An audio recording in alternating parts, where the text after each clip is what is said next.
Hello, Asten here for the ADHD Survival Guide. I have two major irrational fears.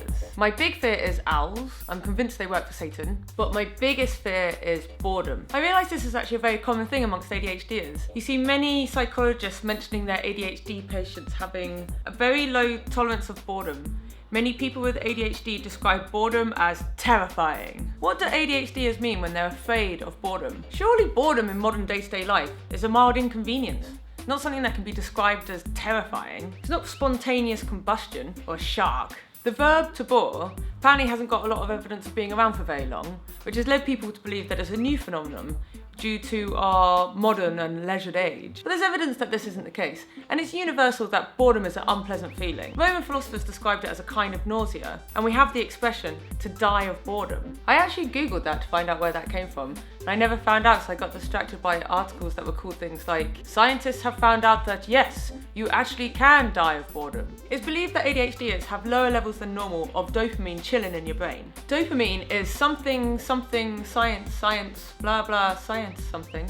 Yeah, I don't know how exactly dopamine works, because I don't have a PhD. But I know it affects our feeling of reward, interest and stimulation. So maybe, semantically, it's not so much boredom I'm scared of, but the inevitability of getting bored, which a lack of dopamine can't save me from, which will show itself in frequent inattention, and it's the bad things and consequences that happen due to that inattention that I'm scared of. Whew!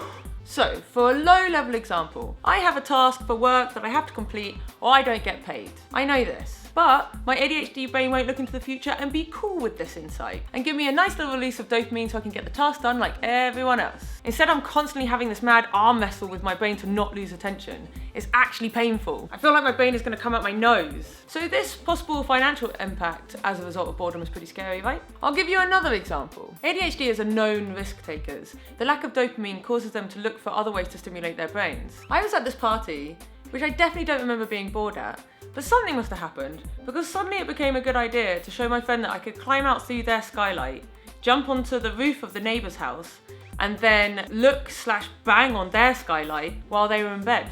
#life goals. Boredom has evidently caused a whole load of problems there. 1. It is not socially acceptable to look through people's skylights while they're in bed. 2. I could have been arrested. I'm surprised I wasn't. 3. I could have fallen off the roof of this 4-story building and died. It was awesome. But of course, actually not awesome. And if you have these repeated mess-ups happening, you can see why ADHDers fear boredom lurking in the corner of their brain, ready to allow crazy things to happen. Oh no, I feel like I finished this video on a sad note. Remember, the correct term for a group of pugs together is a grumble. Yay! Good luck, ADHDers.